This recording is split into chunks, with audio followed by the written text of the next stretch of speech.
Class 10th प्रश्न bank बना रहे हैं हम लोग विज्ञान का, है ना। और आज हम इसमें एक पार्ट लेके आए नया, जो कि फिजिक्स का पार्ट है। अभी तक मैंने 2 पार्ट बना चुका हूँ, जिसमें दोनों पार्ट मैंने केमिस्ट्री के बनाए थे। और आज का जो पार्ट है हमारा वो बेस्ड है फिजिक्स पर, जो कि हमारा स्टार्ट होता है लेसन नंबर 10 से। बच्चों कहाँ से स्टार्ट होता है? लेसन नंबर 10 से, लाइट रिफ्लेक्शन एंड रिफ्रैक्शन से। ठीक है, तो स्टार्ट करते हैं इस वीडियो को। और अभी भी इस चैनल पर नए हैं तो इसको सब्सक्राइब करें, जिससे आने वाले सारे वीडियोस आपको मिलते रहेंगे। चलिए बच्चों, थोड़ा सा और जूम कर लें। पहला क्वेश्चन है आपका, which one of the following substance can not B use for the preparation of lens? Lens बनाने के लिए क्या यूज नहीं हो सकता है? वाटर, ग्लास, प्लास्टिक या सॉइल? प्लास्टिक से हो सकता है, ग्लास से हो सकता है, वाटर से हो सकता है, लेकिन सॉइल से बच्चों नहीं हो सकता, मिट्टी से। तो इसका आंसर होगा डी। ठीक है, the reflection of an image made by a concave mirror was found to be virtual, straight and larger than the image. Where should be the object be situated? तो ऑब्जेक्ट कहाँ situated होना चाहिए?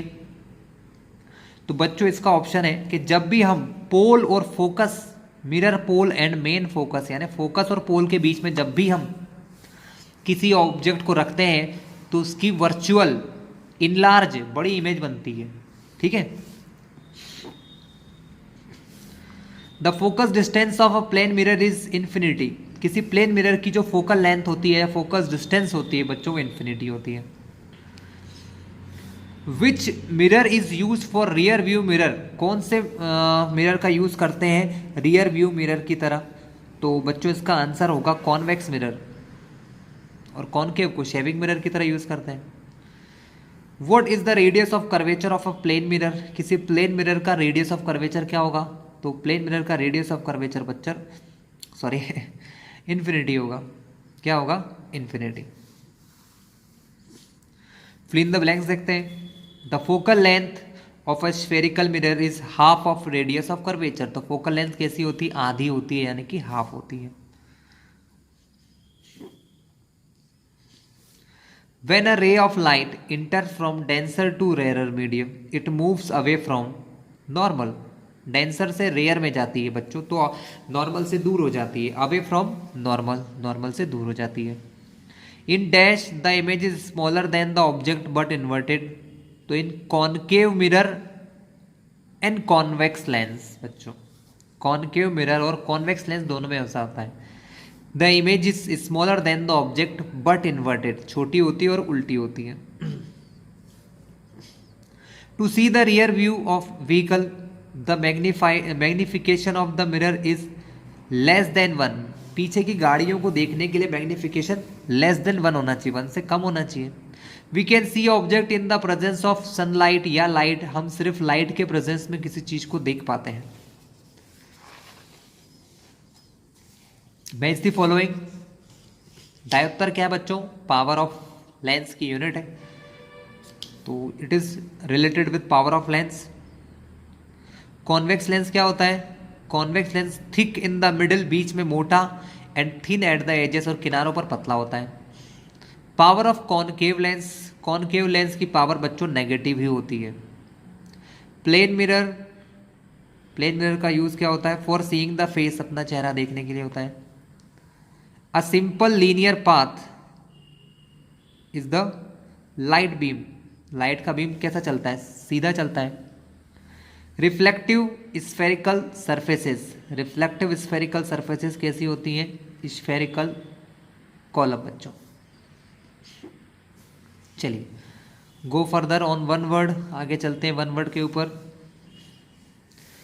The mirage of the desert is an example of which action? किसकी वजह से होता बच्चों? It is just because of total internal reflection. ये होता है टोटल इंटरनल रिफ्लेक्शन की वजह से।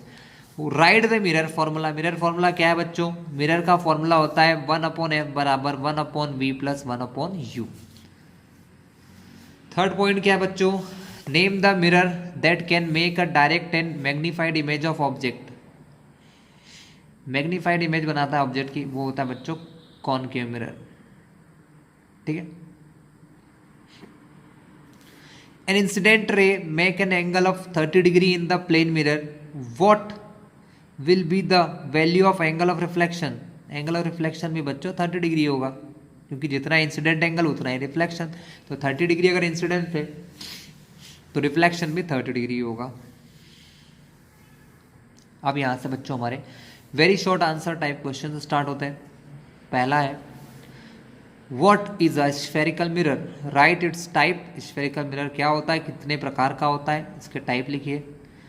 ये क्वेश्चन 2 मार्क्स में आ सकता है बच्चों, ठीक है। यह आजकल एक नया पैटर्न आया बच्चों हमारे बोर्ड में कि 4 मार्क्स के क्वेश्चन में 2 क्वेश्चन छोटे छोटे 2-2 मार्क्स के डाल देते हैं, है ना। तो वहाँ पर भी आ सकता है, इसलिए इसको लर्न करना है अच्छे से। The mirror whose reflecting surfaces is spherical, simple सी बात है, ऐसा मिरर जिसकी रिफ्लेक्टिंग सर्फेसेस कैसी हो बच्चों, स्फेरिकल होती हैं, वो स्फेरिकल मिरर कहलाता है। पहला, spherical mirror are of 2 type. Spherical mirror होते हैं 2 प्रकार के। यहाँ इन्होंने गलती से कौन स्फेरिकल लिख दिया, इसको कॉनकेव कर लेना बच्चों, क्या कर लेना, कॉनकेव। स्फेरिकल यहाँ लिखा था, वही यहाँ आ गया, कॉनकेव मिरर। और ये है convex mirror. Diamond has a refractive index 2.42, what is meant by this statement. इस स्टेटमेंट का क्या मतलब है। Diamond has refractive index of 2.42. It means that its critical angle is around 24 degree. इसका critical angle जो है बच्चों 24 डिग्री है। Therefore, many such rays reach more inside the diamond for which the angle of incidence is larger than critical angle. So these rays are reflected inside the diamond several times and then reach the viewer and appears more brighter। मतलब इसका जो refractive critical angle बच्चों 24 degree बहुत छोटा सा है ना, इसलिए इसके अंदर जो रेज जाती हैं वो बार बार अंदर ही रिफ्लेक्ट होती रहती है, बार बार अंदर ही रिफ्लेक्ट होती रहती है और आसानी से और बार बार रिफ्लेक्ट होने की वजह से जब वो बाहर निकलती हैं तो ये जो डायमंड है वो बहुत ही चमकदार दिखाई देता है। रे एक बार अंदर गई तो वो बाहर आने पर बहुत ज़्यादा चमक फैला देती है। क्वेश्चन नंबर 3 पे चलो।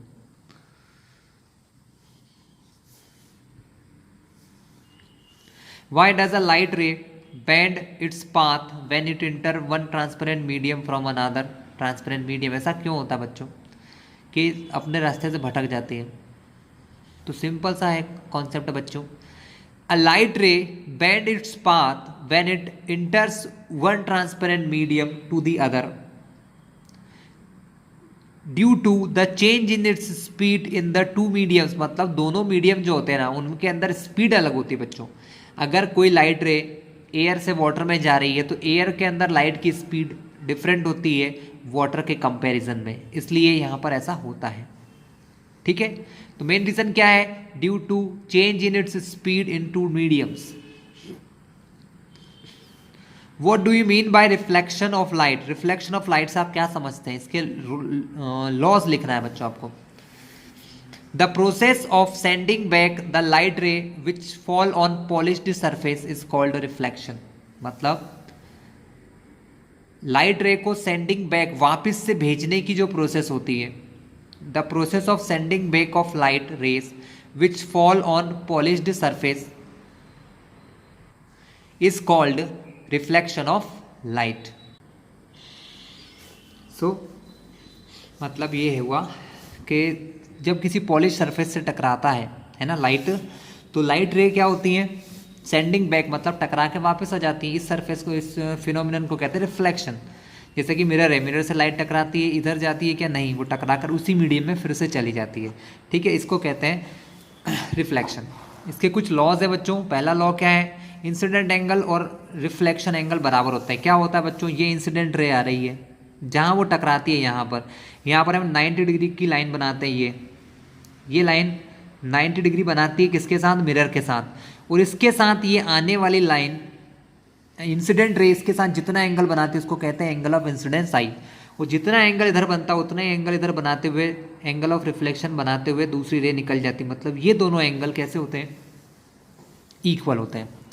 दूसरा, the incident ray, reflected ray, normal all lie in the same plane, ये सब एक ही प्लेन में होते हैं, एक ही तरफ होते हैं बच्चों। कैसे होते हैं? एक ही प्लेन में होते हैं। स्नेल का क्या लॉ है बच्चों? Snell's law. Snell's law, the ratio of the sine of angle of incidence to the sine of angle of refraction, मतलब sine I upon sine R. देखो रिफ्रैक्शन क्या होता है बच्चों? रिफ्रैक्शन रिफ्लेक्शन से अलग होता है। रिफ्रैक्शन में ये होता है कि ये लाइट रे आ रही है ना, ये सपोज एयर से ग्लास में जा रही है ना, तो यहाँ जैसे टकराती है तो वो जाती तो दूसरे मीडियम में है, लेकिन अपना रास्ता बदल लेती है, थोड़ा सा वो नॉर्मल की तरफ बैंड हो जाती है ना। तब दो एंगल बनते हैं, एंगल ऑफ इंसिडेंट यहाँ बनता है और एंगल ऑफ रिफ्रैक्शन यहाँ बनता है। तो स्नेल्स लॉ क्या कहता है? The ratio of the sine of angle of incidence to the sine of angle of refraction, angle of incidence upon angle of refraction, sine of angle of incidence upon sine of angle of refraction का जो ratio होता है वो एक constant होता है, जिसको अपन कहते हैं refractive index of medium. This constant is called refractive index. इस कांस्टेंट को कहते हैं रिफ्रैक्टिव इंडेक्स। क्या कहते हैं इसको? रिफ्रैक्टिव इंडेक्स कहते हैं।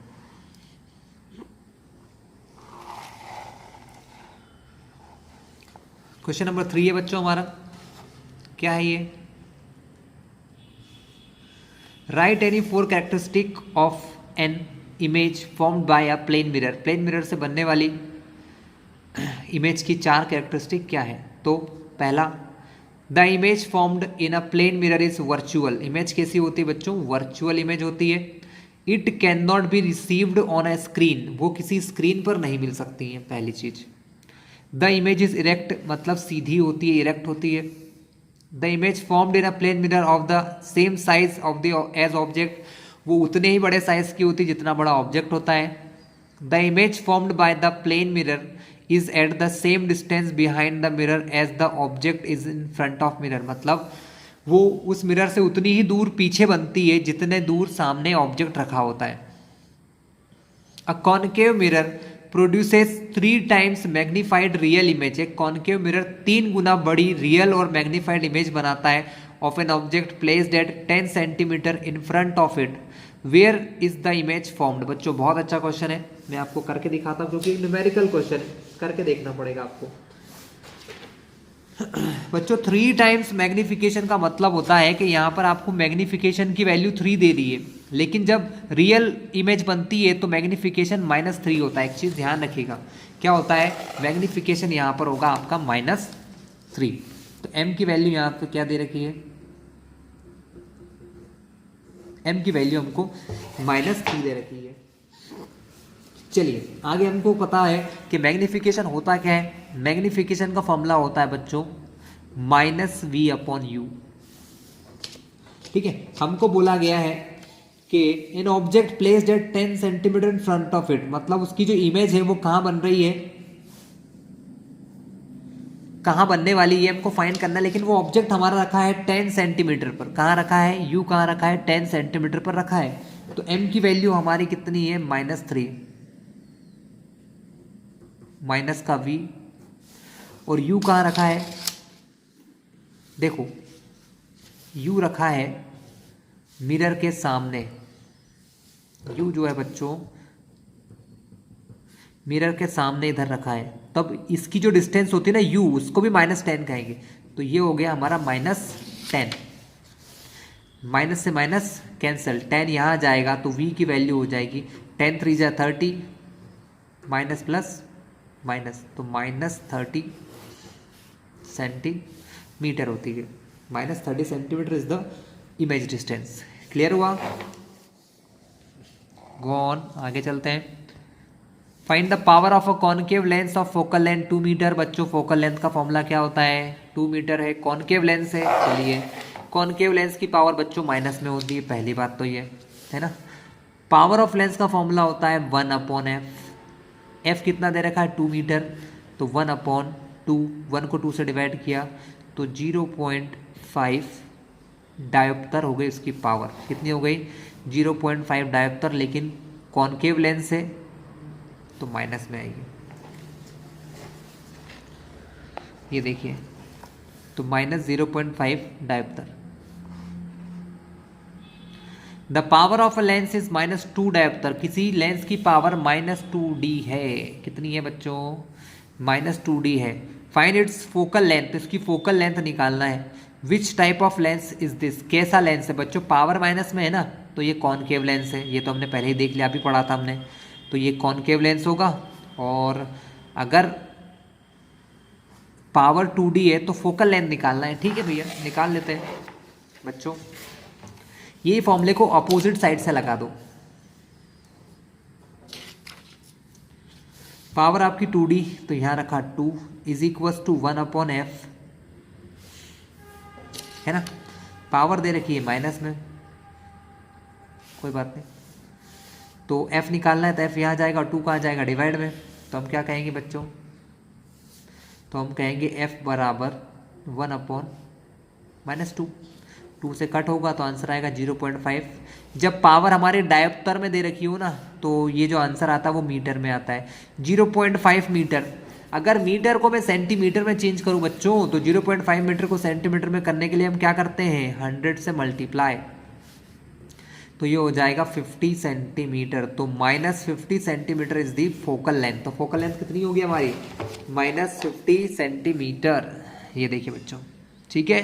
तो यहाँ पर ये वाला लेसन खत्म होता है।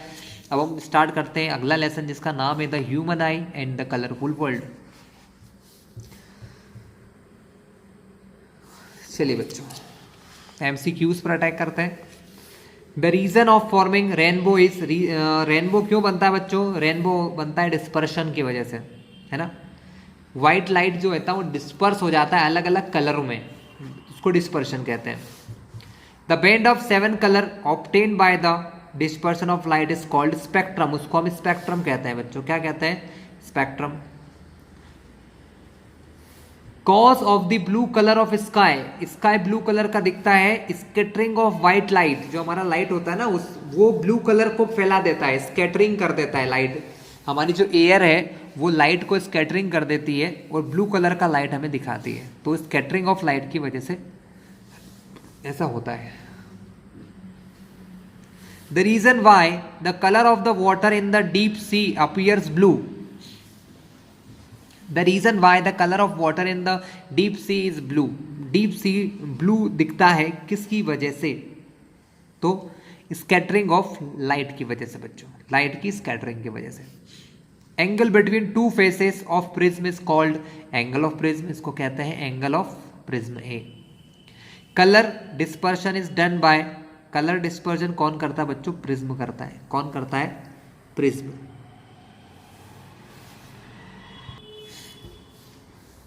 The part eight which human I forms the image is called retina. हमारी इमेज कहाँ बनती है? हमारे रेटिना पर जाके बनती है बच्चों। Lens use for the correction of long sightedness, long sightedness को कौन सही करता है बच्चों? तो वो होता है कॉन्वेक्स लेंस बच्चों। लॉन्ग साइटेडनेस को सही करता है convex lens. Lens present in human आई, हमारे ह्यूमन आई में कैसा लेंस प्रेजेंट होता है बच्चों? एक टाइप का कॉन्वेक्स लेंस होता है। ये आंसर सही है। Fill in the blanks, fill in the blanks में क्या आएगा? सबसे पहले dash colour is most deflected by prism, prism के द्वारा सबसे ज्यादा डिफ्लेक्ट होता है वॉयलेट कलर बच्चों। सबसे ज्यादा डिफ्लेक्ट कौन होता है? Violet colour. तो यहां पर आएगा violet. In human eye light enter through the thin membrane which is called cornea, जिसको हम कहते हैं कॉर्निया। ये लिखा इसका आंसर। Cause of farsightedness is the dash of the eyeball enlarging।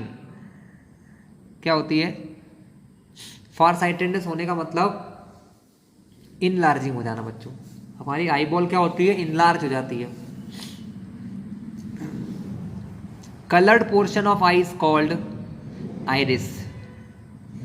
Dash of human eye is donated in eye donation, pupil, sorry, cornea, और the hole at the centre of the eye is called pupil, है ना। हमारे आई के centre पर जो hall होता है उसको हम क्या कहते हैं? प्यूपिल कहते हैं। मैं इस दी कॉलम देखते हैं बच्चों। पहले का आई डिसीज कौन है इसमें से? एक आई डिफीज है, passing sunlight and D, appearing blurred in dim light, मतलब डिम लाइट में ब्लर दिखना। टिंडल इफेक्ट, टिंडल इफेक्ट क्या होता है बच्चों? टिंडल इफेक्ट होता है passing sunlight through a canopy of dense forest, मतलब किसी डेंस फॉरेस्ट के बीच में जो छोटी मोटी जगह उसमें जो सनलाइट का पास होना टिंडल इफेक्ट होता है। The blue colour of sky is scattering of light, किसकी वजह से होता है? स्कैटरिंग से होता है बच्चों। Twinkling of star, atmospheric refraction. Natural spectrum होता है हमारा रेनबो बच्चों, क्या होता है? रेनबो।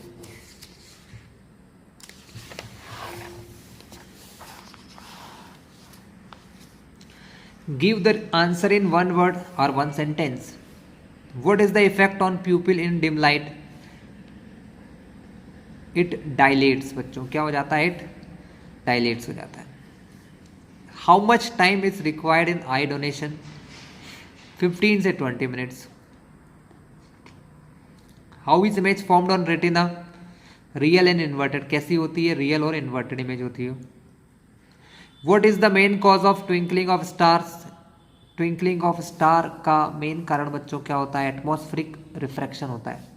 तो ये यहाँ पर स्कैटरिंग थोड़ा सा गलती से लिखा गया है, इसको एटमॉस्फेरिक रिफ्रैक्शन कहेंगे, atmospheric refraction. Where is the image formed for a short sightedness defective eye? कहाँ होती है बच्चों? In between lens and retina, lens और रेटिना के बीच में, है ना, बन जाती है इमेज। मतलब रेटिना पे नहीं बनती, इसलिए हमको प्रॉपरली दिखाई नहीं देता है। चलिए शॉर्ट आंसर टाइप क्वेश्चन देखते हैं। On passing a white light through the prism, it gets dispersed into its component colour, but this does not happen by a rectangular glass prism. Why? ऐसा क्यों होता है? This is because in refraction through a glass slab the emergent ray is parallel to incident ray, क्योंकि emergent ray incident ray के parallel होती है। But in refraction through a glass prism the emergent ray of light is not parallel to incident ray of light, because the opposite faces the glass prism are not parallel to each other. ठीक है, ये इसका main reason है। ऐसा क्यों होता है? Because the opposite faces, जो प्रिज्म की अपोजिट फेसेस होती है बच्चों, देखो वो कहना क्या चाह रहे हैं कि ये हमारी रे है जो जा रही है, हमारे ग्लास प्रिज्म, ग्लास में क्या होता है? ये जाने वाली रे और निकलने वाली रे जो होती है उसमें पैरेलल होती है, लेकिन यहाँ देखिए जाने वाली रे और निकलने वाली रे, कोई सी भी रे को देख लो, इसके पैरेलल नहीं है। ये एक मेन रीजन है। अगला, why does the sun appears reddish early in the morning? Early in the morning में वो रेडिश क्यों दिखाई देता है? तो at the time of sunrise, sunrise के टाइम पे क्या होता है?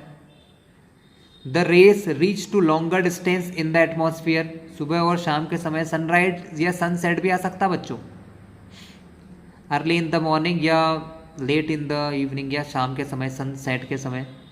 तो इस टाइम पर at the time of sunrise the ray reach to longer distance, मतलब जो रेज होती है वो लंबी दूरी चल के आती है इन the atmosphere, and most of the blue colour is scattered away and does not reach the observer. तो वो जो ब्लू कलर है वो हमारी आंखों तक पहुंच नहीं पाता है। Therefore the sun appears reddish at the time of sunrise, इसलिए जो लाल कलर होता है जो सबसे कम स्कैटर होता है वो हमारे पास पहुंचता है।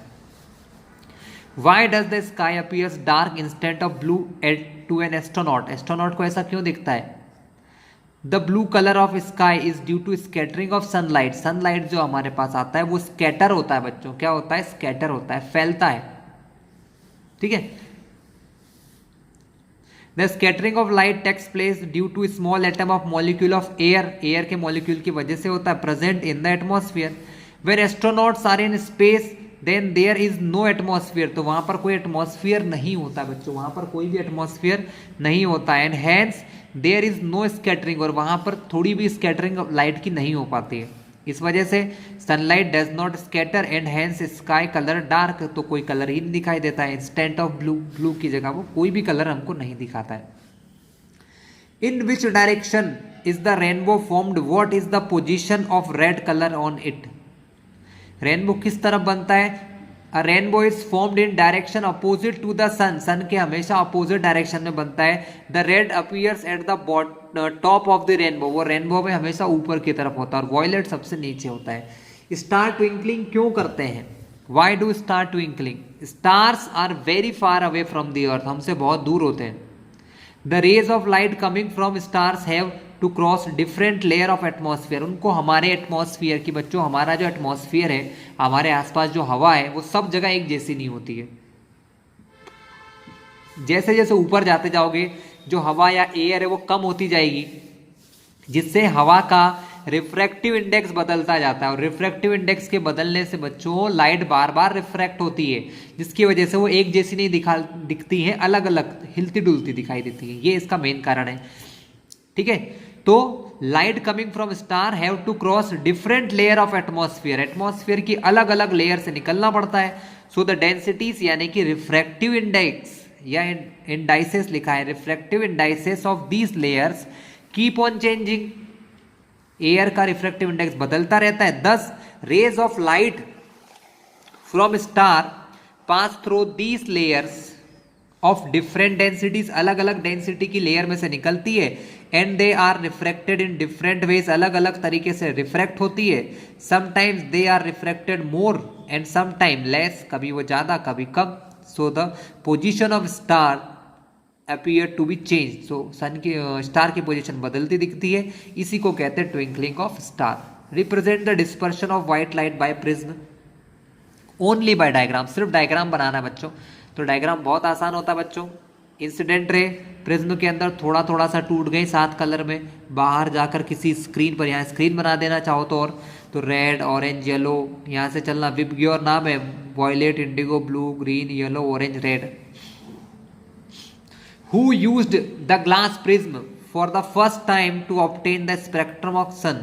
So Sir Isaac Newton used the glass prism for the first time to obtain the spectrum of the sun. The splitting up of white light into 7 color, white light जो होता है उसको 7 कलर में तोड़ने की जो मेथड होती है, through any transparent medium like glass prism is called dispersion of light, इसको कहते हैं dispersion of light बच्चों। What is the role of scattering in the production of Tyndall effect? Tyndall effect के बनने में क्या रोल होता है? Scattering of light by particle in colloid or in fine suspension make the particle visible. Scattering of light by particle in colloid or in a fine suspension make the particle visible, मतलब ऐसे कुछ solution बच्चों जिनके particle बड़े होते हैं। Colloid word मतलब ऐसा कोई सॉल्यूशन जिसके पार्टिकल बड़े हों, जैसे हवा के कण बड़े बड़े होते हैं बच्चों, है ना, ठीक है। जैसे कोई सॉल्यूशन होता है ना, रेत का सॉल्यूशन आप देखो किसके अंदर, पानी के अंदर, तो वो सस्पेंशन कहलाता है। तो ऐसे में पार्टिकल विजिबल होते हैं। The colour of the scattered light depend on the size of scattering particle, scattering particle के साइज पर डिपेंड करता है कि हमको कैसे कलर का दिखाई देगा। Very fine particle scatter mainly blue light, जो बहुत ही छोटे पार्टिकल होते हैं वो ब्लू लाइट को स्कैटर करते हैं। While particle of larger size scatter light of longer wavelength, और वो बड़ी वेवलेंथ के लाइट को क्या करते हैं बच्चों, जो बड़े साइज के होते हैं उसको रिफ्लेक्ट करते हैं। In case of large particle of scattered light में इवन अपीयर वाइट, जो बड़े पार्टिकल होते हैं उनसे जो लाइट स्कैटर होती है वो जनरली वाइट जैसी अपीयर होती है, वाइट फील होती है। What do you mean by short sightedness and why this occur and how it is cured? कैसे इसको ठीक किया जा सकता है? शॉर्ट साइटेडनेस को मायोपिया भी कहते हैं बच्चों। This is a defect of human eye, due to that person can see clearly the object lying at short distance but the far object can not be seen clearly by the person, मतलब वो व्यक्ति पास की चीज़ें आसानी से देख सकता है लेकिन दूर की चीज़ें नहीं देख पाता है। 2 कारण क्या होते हैं इसके? The 2 main causes of defect are increase in the length of the eye ball, मतलब आई बॉल की लेंथ बढ़ जाना, and distance of retina from eye lens has increase, और डिस्टेंस जो होती है रेटिना से आई लेंस तक की डिस्टेंस बढ़ जाए। दूसरा, decrease in focal length of I lens की फोकल लेंथ कम हो जाना। And when the eye is fully relaxed, जब आई पूरी रिलैक्स होती है तब भी उसकी फोकल लेंथ कम हो जाए, तब ये होता है। इस समय पर नॉर्मल आई ऐसी हो जाती है बच्चों कि जो इमेज यहाँ बनना चाहिए रेटिना पर वो पहले ही बन जाती है ना। The person has to wear spectacles with a concave lens, इस प्रकार के पर्सन को कॉनकेव लेंस पहनना पड़ता है ऑफ सूटेबल फोकल लेंथ, जिसकी लेंस कैसी हो, सूटेबल फोकल लेंथ हो या पावर की।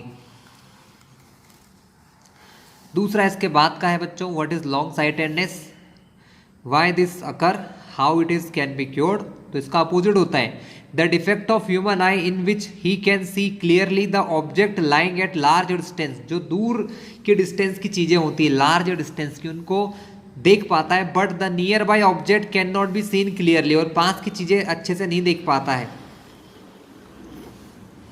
The two possible reason for this, decrease in length of eye ball, eye ball की जो लेंथ है वो कम हो जाना, मतलब distance of retina from eye lens has decrease, eye lens की जो लेंथ है वो रेटिना से छोटी हो जाए, पास पास आ जाए, दोनों थोड़े पास आ जाए। Increase the focal length of eye lens, और आई लेंस की फोकल लेंथ बढ़ जाए जब वो फुल्ली रिलैक्स्ड हो, है ना। प्रॉब्लम क्या होती है, प्रॉब्लम ऐसी होती है कि इमेज जो होती है बच्चों वो यहाँ बनती है ना। इसको सही करने के लिए, यहाँ पर इमेज बनाने के लिए क्या करते हैं बच्चों, the person has to wear spectacle with convex lens of suitable focal length और पावर, ठीक है। नॉर्मल आई ऐसी होती है, हाइपरमेट्रोपिक क्या हो जाती है, पीछे बनता है इमेज, यहाँ बनता है, होना क्या चाहिए, इमेज यहाँ बनना चाहिए। इसके लिए हम लोग एक सूटेबल लेंथ का क्या लगा देते हैं, यहाँ पर लेंस लगा देते हैं कॉन्वेक्स टाइप का। क्लियर है क्लास। तो ये था हमारा आज का वीडियो, जिसमें हमने एक और पार्ट दिखा दिया आपको, पार्ट नंबर 3 हो गया हमारा ये, ठीक है। नेक्स्ट पार्ट हमारा इलेक्ट्रिसिटी पर बेस्ड होगा, जो पार्ट नंबर 4 होगा।